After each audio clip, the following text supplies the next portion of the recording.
You know what the biggest mistake you can make after a nuclear blast is? Getting in your car and trying to run. This is the cruelest example of how your instincts can drag you to death. In the heart of Manhattan, on a Tuesday morning, while you're waiting in line for coffee, a second sun rises in the sky in 1 second.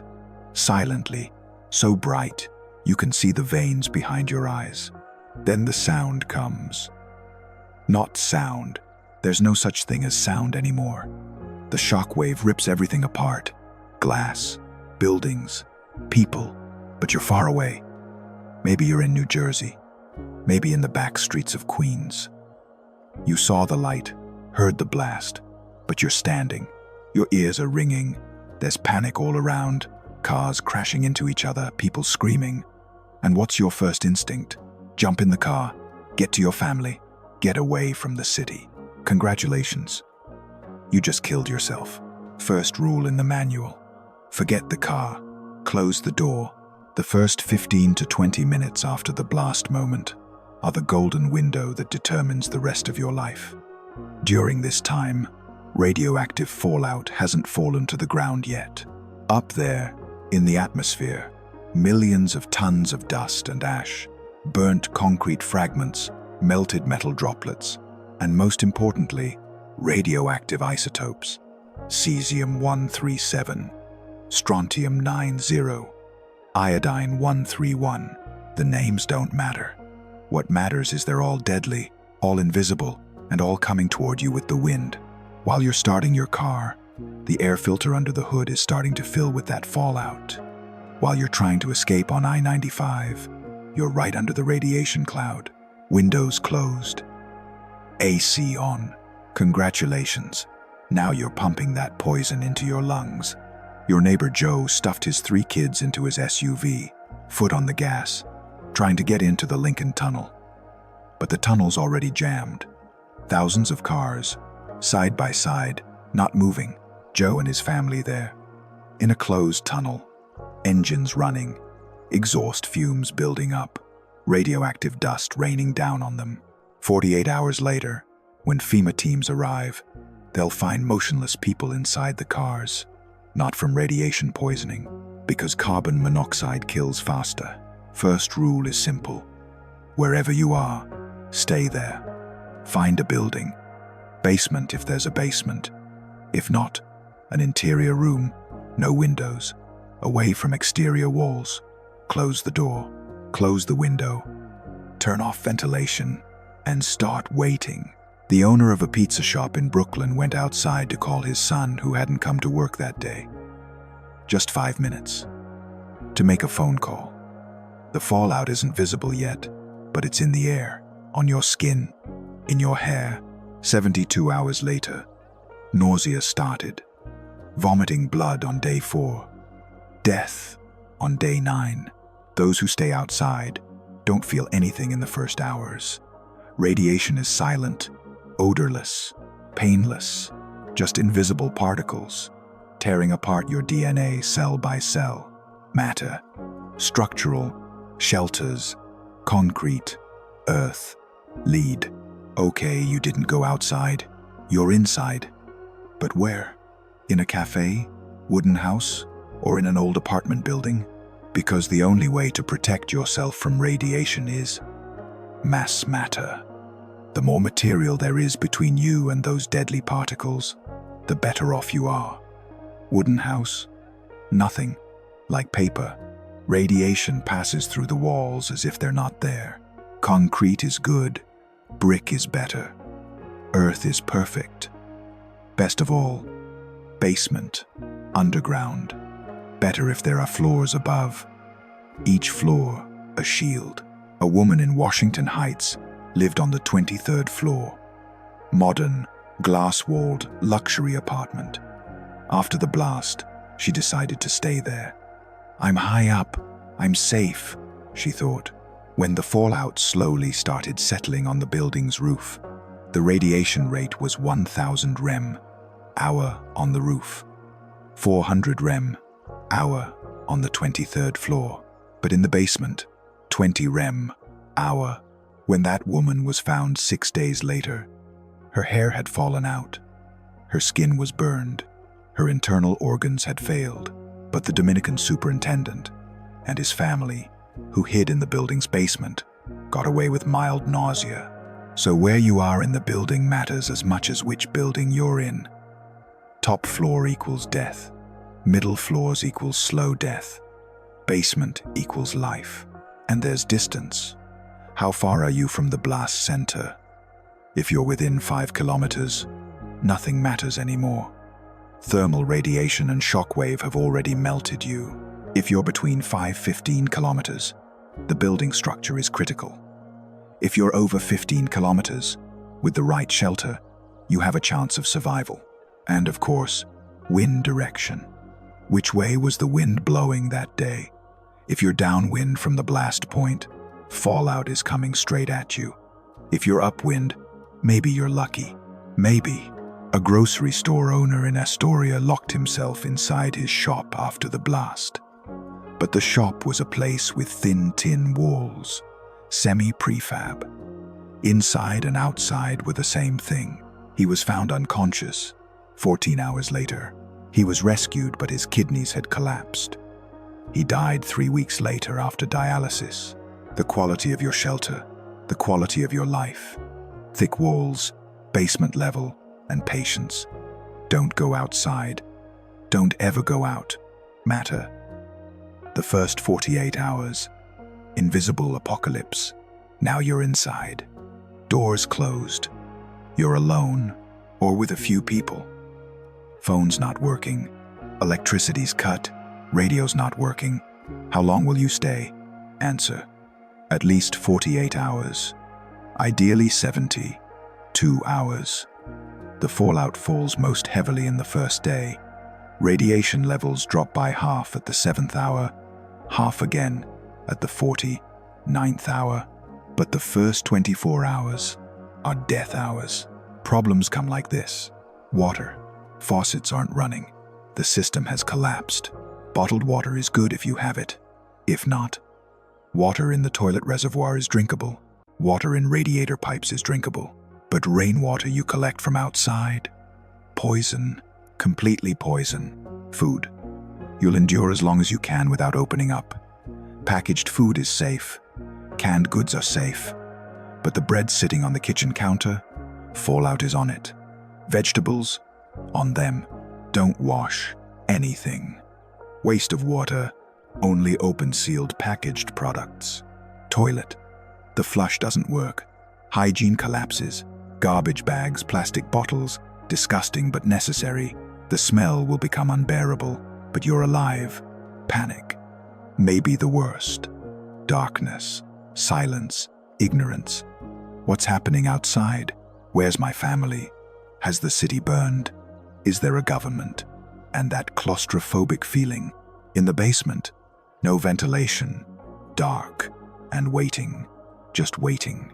In Queens, a family, 3 children and parents, stayed in a bag for 48 hours. Not the basement, the bathroom. 3 square meters, 5 people. They managed the first 6 hours. Then the youngest child started crying. The father said, "Let me go outside for a minute, see what the situation is."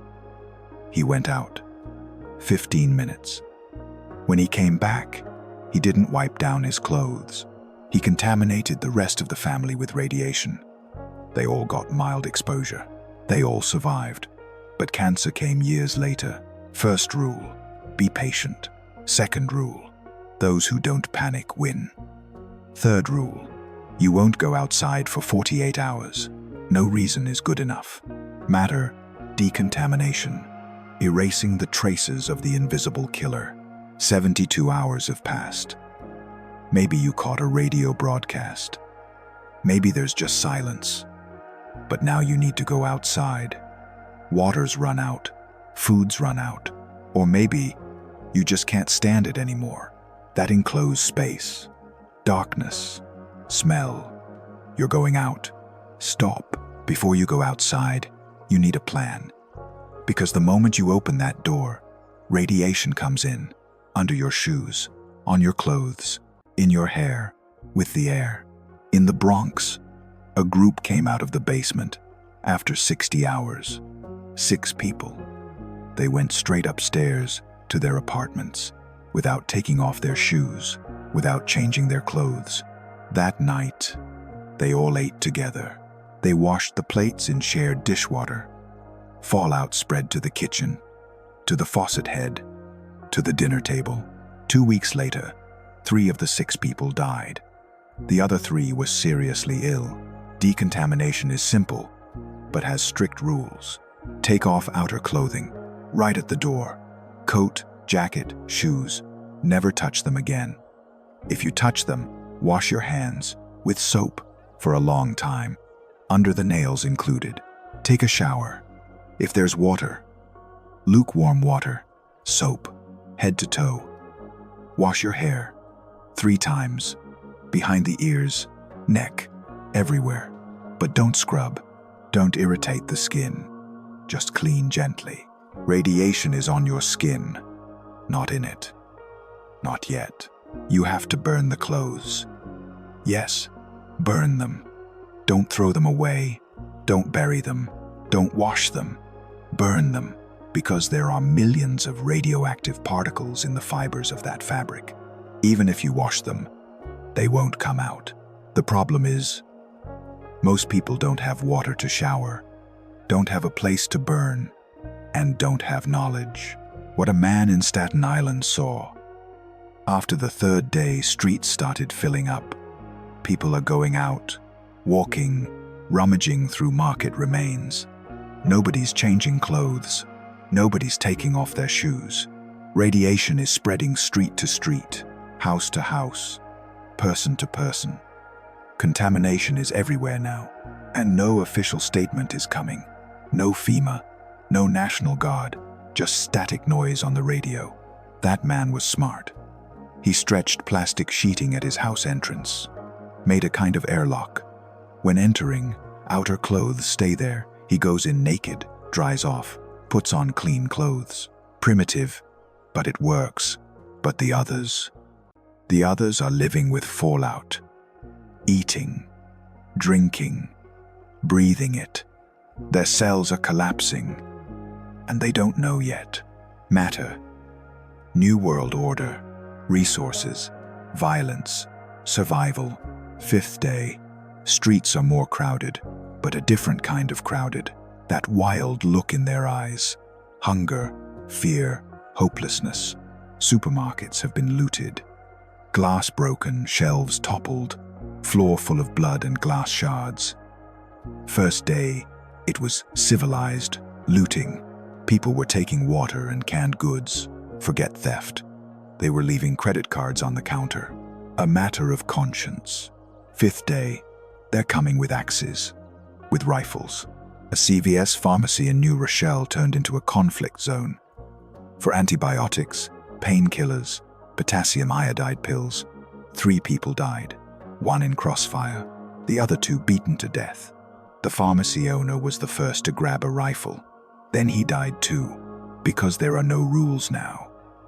No police. Calling 911 is pointless. Lines are cut. Stations are empty. Most cops went to their families, or died, or locked themselves in their shelters. Water is the biggest problem. Faucets don't work. The system has collapsed. Treatment plants have either exploded or been abandoned.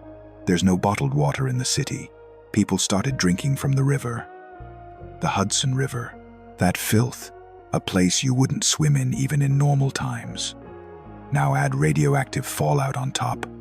But what will you do? Die of thirst, or slowly poison yourself? In Yonkers, a group broke open a fire hydrant, drinking water like crazy. Someone said, "It might be radioactive." Answer, "I don't care. I'm thirsty now." The food problem is even more savage. Lucky if you have stock at home, but don't make it obvious from outside. If light is seen from the window, they'll come. They'll knock on your door. It starts politely. "Please, my children are hungry." Then the knock becomes a broken door. In Harlem, a man told his neighbor he had 3 weeks' worth of canned goods in his basement. Midnight, the neighbor and two friends came with axes. They didn't kill the man, just knocked him out. But they learned the way to the basement. They took all the stock. The next day, that man, wounded, was begging other neighbors. Nobody opened the door. Third day, he was found dead on the stairs, and gangs started forming. Organized groups. They have guns. They have plans. Building by building, apartment by apartment. They're going around. No need to break down the door. People aren't resisting anymore anyway. They give whatever they have, or they're slaughtered. In Washington Heights, a building decided to defend itself. They set up barricades. They blocked the front door with stairs and furniture. They stood guard. They repelled the first attack, the second too. But in the third attack, they set the building on fire. Those inside either inhaled smoke or jumped from windows. 47 people died. Where is the state? On the 12th day, the first National Guard convoy appeared. From the Manhattan Bridge, armored vehicles, soldiers, gas masks, and announcement from megaphone, "Stay calm, help is on the way." What was the help? 1 truck of water, 1 truck of MREs, military field rations, for 200,000 people. There was a stampede. People crushed each other. Soldiers fired into the air. Panic increased even more. 17 people died by trampling. The water truck overturned. MREs were stolen. Soldiers retreated, and they never came back, because the state is collapsing too. The Capitol has been damaged. Where's the president? Who knows? Vice president? Unknown. Congress? Dispersed. They say FEMA camps are being set up. But where? Nobody knows. On the radio from time to time a voice comes. Stay calm. Stay in your homes. Help is coming. But what day are they saying this?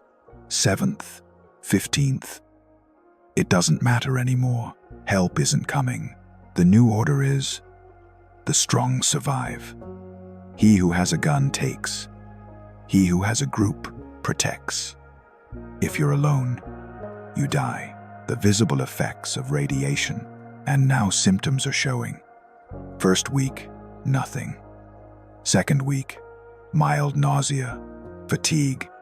They say flu-like, but it's not. Third week, hair falling out, handfuls, gums bleeding, bruising on skin, internal bleeding, and suddenly, easily, death. You started seeing corpses in the streets, on the sidewalk, on park benches. Nobody's picking them up. Nobody's burying them. They just lie there. Crows come, rats, hospitals, collapsed. Most doctors are missing. What can those who remain do without medicine and equipment? Radiation poisoning treatment, bone marrow transplant. With what equipment? What medicine? Besides, hospitals are disease nests. Everyone's there. Radiation exposure, wounded, sick. No disinfectant, no antibiotics. Infection spreading. Most who enter the hospital don't come out. In Brooklyn, a doctor hung a note in the hospital lobby. "We can no longer treat. Go. God help you." Then he left too. And you're still in your shelter. You have some food, some water. You rarely go outside. You learned decontamination. You stay clean. But how long can you hold out? What will you do when the stock runs out? Will you go out and loot? Or will you join with others and try to survive? And the real question, when will this temporary situation end? 1 month? 1 year? Never. Radiation levels are dropping, yes, but Manhattan is still a dead zone. Fallout has spread with the wind, miles away. Food chain has collapsed. No electricity, no water system, no communication. This isn't disaster anymore. This is the new world. 6th week. Death is now ordinary. In the 6th week, you stopped counting corpses. Pointless. They're on every corner. Roads to morgues are blocked, but there's no morgue anymore anyway. They're burning them in large pits. In Staten Island, Fresh Kills landfill reopened. Not for trash this time, for mass graves. Trucks are coming, backs full of corpses. No ceremony, no gravestones, just pit, lime, earth. Thousands of people, tens of thousands. Identity can't be determined because there's no system to check IDs. Families aren't looking because there are no phones. And nobody's sad anymore. No energy left to be sad. You're still alive. A miracle maybe. Or maybe you were just careful. You chose your shelter right. You did decontamination right. You didn't panic and waited inside. And luck was on your side. The radiation cloud passed a bit away from your neighborhood. But now you're facing a new problem. Staying alive is different from just living. Water wars. The Hudson River is now a war zone. Under gang control, access to water equals life. Whoever controls the water holds the power. Riverside Park isn't a park anymore. There are barricades. There are armed men. If you want to get water, you have to pay. Money has no value. Gold, a bit better, but that's also limited. The most valuable currency. Food, canned goods, antibiotics, guns, ammunition. 1 can of beans equals 5 liters of river water. 1 bottle of antibiotics equals 50 liters. 1 box of bullets equals 100 liters. And even that water isn't clean. You have to filter it, boil it. But where will you find fuel? You can't go into gardens to cut trees. Those are also under control. You're burning furniture, burning books. You started removing the wooden flooring of the apartment. Other neighborhoods are worse. In the Bronx, a gang war broke out over a water tank. 3 sides, lasted 2 days, over 40 dead. The winner took over the tank, but the water inside was already finished. Death for nothing. In Queens, fires aren't being extinguished at all anymore. No water, no fire department. If a fire breaks out, it spreads.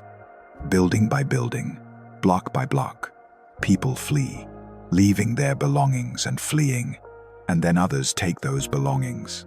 Looting isn't even a crime anymore, because there's no law. Laws are finished. Cops are either dead, or hiding, or on the gang side. Cancer City. In the 9th week, the real death wave begins. The delayed effect of radiation poisoning. Leukemia cases exploding. Immune system collapse. A simple infection becomes deadly.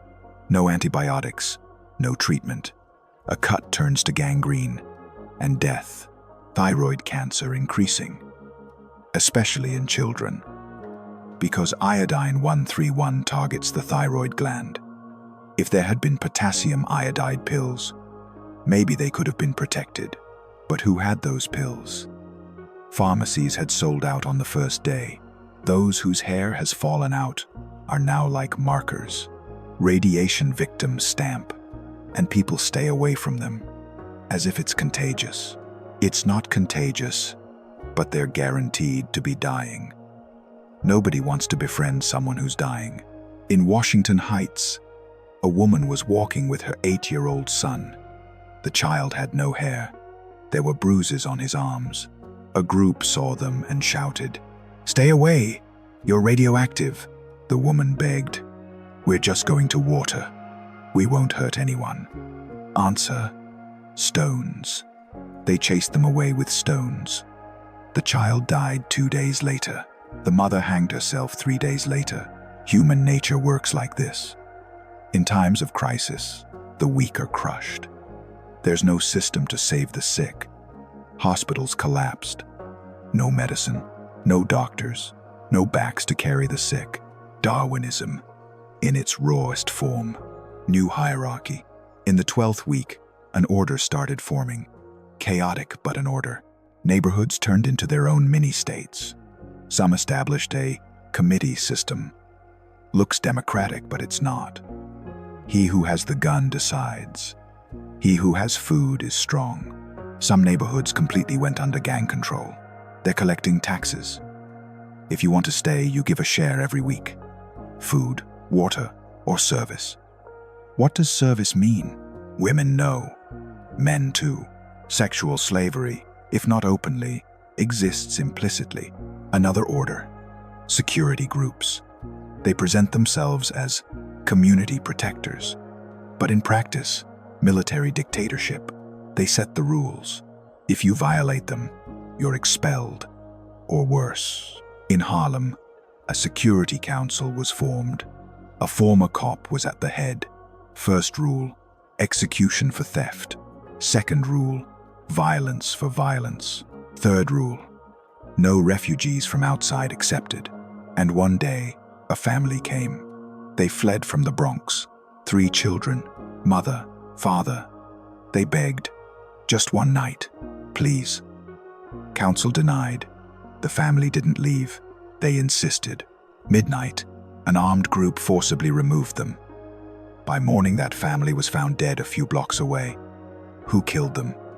Nobody knows. Nobody's investigating. Federal government. Ghost. On the radio, broadcasts still come from time to time, like automatic. Repeated messages. The federal government continues to work. Reconstruction is ongoing. Be patient. Be patient. How long? 3 months? 6 months? 1 year? Washington, D.C. was directly damaged in the nuclear attack. The president, vice president, Congress, most are missing or dead. They say a backup government has been formed at NORAD, in Colorado Springs, or in another underground base. But what's this government's jurisdiction? Can it reach New York? No.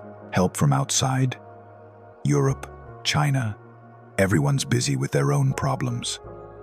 If the attack was on the US, then the US response has also come in return, meaning worldwide nuclear exchange. Maybe Moscow is gone now. Maybe Beijing. Maybe London. Who knows? Global communications collapsed. No internet. No satellites. No international flights. You and New York are cut off from the world. And maybe the world is in worse shape than you. 41st day. Last hope. Last betrayal. On the 41st day, a hopeful rumor spread. FEMA camps are being set up in upstate New York. Food, water, shelter for those who go. People couldn't believe their ears. Really? Finally, hundreds of people poured onto the roads, walking, because there's no car fuel. Highways are still full of dead vehicles. You're walking for kilometers north, and you decided to go too. You formed a group, 8 people. People unaware of each other, but now, being in a group is necessary. First day, you walked 20 kilometers. At night, you stayed in a school building. Inside is ruined, but still 4 walls. Second day, you encountered other groups, some friendly, some not.